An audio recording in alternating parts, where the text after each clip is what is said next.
He hates you and I. Particularly as believers, he hates worship leaders. That was his job, and he's not happy he got fired. And he hates what's going on in the world today. On your own, read Isaiah 14. Isaiah 14 says, "How art thou fallen, Lucifer, thou son of the morning?" It says, "You were lifted up with pride. You said, I'll be like the Most High. I'll sit on the sides of the north. I'll be involved in the congregation of the Lord," and so forth. That Lucifer coveted this position. Now, the only one who had that position, he said, "I'll be like the Most High," was Adam. Adam was created in God's image and likeness. And Lucifer, though brilliant, a cherub, did not have the full capacity, as we don't, to comprehend all that God was, or he'd have never said, "I'll be like the Most High." You and I we're told in the ages to come, we'll still be learning of his grace and his mercy. You and I are being conformed into an image that we will always be approaching and never arriving at, because he's infinite and we're finite. We're on a remarkable journey.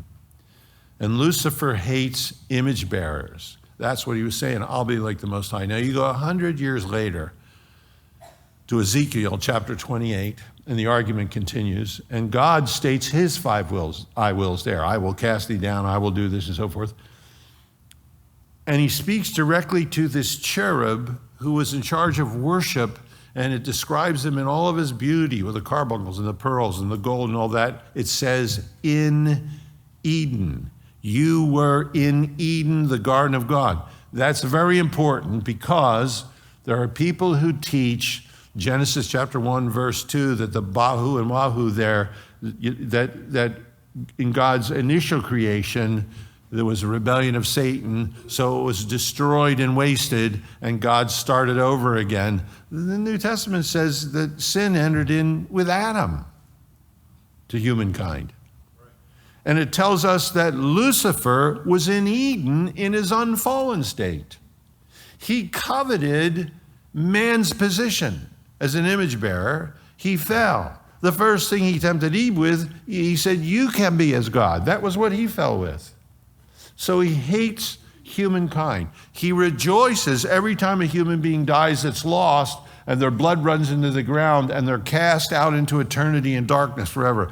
He is fueling hatred in this world. He fuels war in this world. He fuels racism in this world. He fuels abortion. All of the things that are wrong, that are fatal to humankind, that are breaking us down, that are dividing us.